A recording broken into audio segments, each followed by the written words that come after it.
Células eucariotas y procariotas. Es el primer contenido específico de la unidad de aprendizaje curricular 2 de la materia de biología.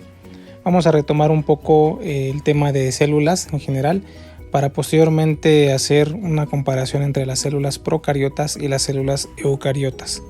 Recordemos que la célula es la unidad funcional y estructural básica de los seres vivos. Todas las células derivan de antepasados comunes y deben de cumplir funciones semejantes en su tamaño y estructura. Pese a su diversidad, comparten 4 componentes que son fundamentales. El primero es la membrana plasmática, que limita el exterior del interior y es una de las funciones principales de la célula, poder separar su medio interno del externo. El citoplasma, que es un fluido viscoso al interior en el cual se encuentran las organelas. El material genético, que es el DNA, y los ribosomas, que ayudan a la formación de proteínas. Estos elementos son comunes tanto en células animales como vegetales. Recordemos que para sobrevivir las células deben de obtener energía y nutrientes de su entorno. También deben de sintetizar proteínas y otras moléculas necesarias para crecer, repararse y para reproducirse. Muchas células deben interactuar con otras también. Recordemos también que la clasificación principal de las células se divide en eucariotas y procariotas. Aunque las células procariotas presentan estructura relativamente sencilla, estas son bioquímicamente muy versátiles. Por ejemplo, las bacterias que se encuentran en el estómago producen vías metabólicas muy especiales y influyen también en 3 procesos energéticos muy singulares, que son la glicólisis, la respiración y la fotosíntesis.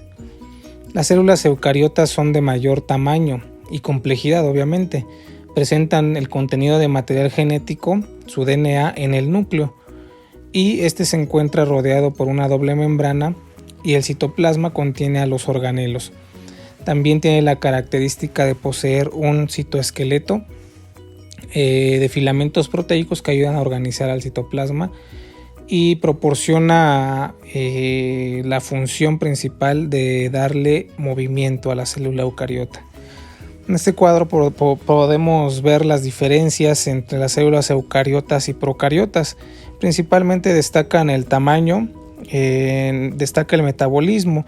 Las procariotas pueden tener un metabolismo aeróbico a base de oxígeno o anaeróbico sin oxígeno. En cambio, la eucariota solamente puede tener un proceso aeróbico a través de la oxidación. El material genético que distingue a la procariota se encuentra en el ADN, pero es circular en la región del nucleoide, no es un núcleo como tal. En cambio, en la célula eucariota el material genético se encuentra adentro de un núcleo establecido. Los organelos en las procariotas están ausentes, mientras que en las eucariotas tiene gran número de organelos que ayudan en la función celular. El citoesqueleto es homólogo bacteriano, sin endocitosis y exocitosis, y en la célula eucariota está presente y tiene procesos de endocitosis y exocitosis activa. Esto quiere decir que ingresa y también desecha ciertos materiales al interior y al exterior de la misma célula. La organización principalmente es unicelular, en cambio la célula eucariota es pluricelular para conformar otro tipo de tejidos, órganos, etc. Vamos a pasar entonces ahora a analizar la estructura celular de la célula procariota. Recordemos que la célula procariota es la más simple y más pequeña que la célula eucariota. Las células procariotas poseen características comunes, como son pared celular, membrana plasmática, DNA circular y la ausencia de las organelas internas. Además de su tamaño, que es pequeño, tiene capacidad de moverse y su retención a colorantes específicos, de ahí que podamos identificarlas a través de técnicas de tinción. En este tipo de células se encuentran las bacterias y las arqueas. La pared celular que compone a las células procariotas son una estructura semirrígida que les sirve de sostén y forma protección a la célula. En las bacterias a esta pared se le conoce como peptidoglucano y se usa para diferenciar a las bacterias gram positivas de las gram negativas, que tienen una amplia importancia en la farmacología.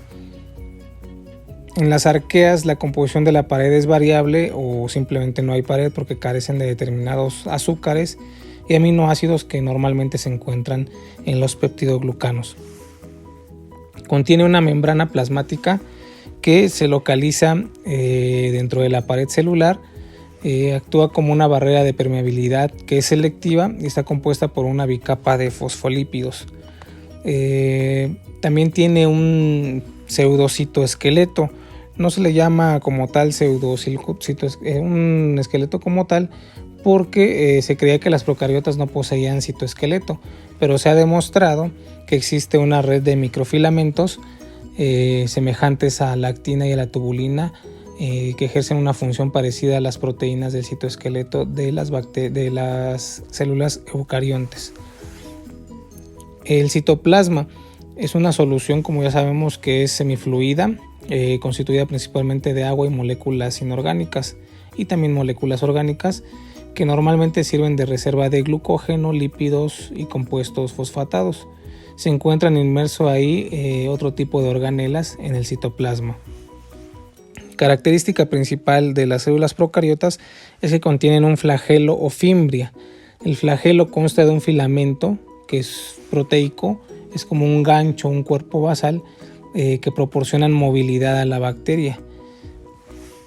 La célula, esta característica es importante porque permiten a la bacteria tener cierta movilidad y realizar una movilidad que la transporta fácilmente a varias partes del organismo. Las células eucariotas, vamos a hablar muy rápido sobre ellas porque ya lo vimos en la unidad pasada. Recordemos que están compuestas por principalmente una membrana plasmática que está formada por una doble capa de fosfolípidos donde se encuentran unidas proteínas y tiene una estructura denominada glucocáliz que participa en procesos de transporte y señalización.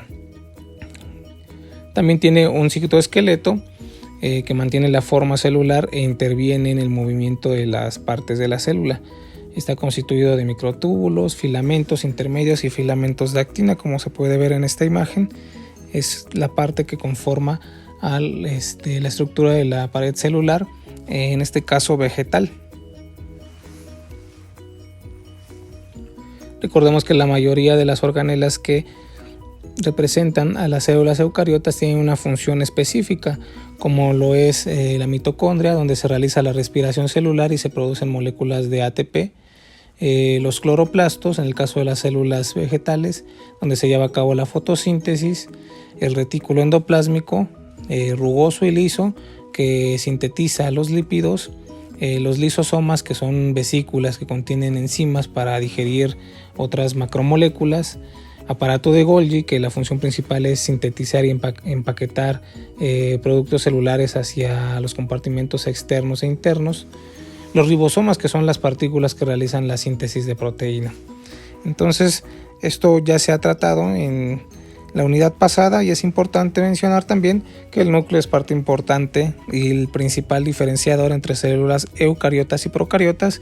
Las células eucariotas contienen un núcleo definido en el cual se encuentra en su parte interna bien almacenado lo que es las moléculas de ADN que van a brindar la información genética al organismo que estén formando.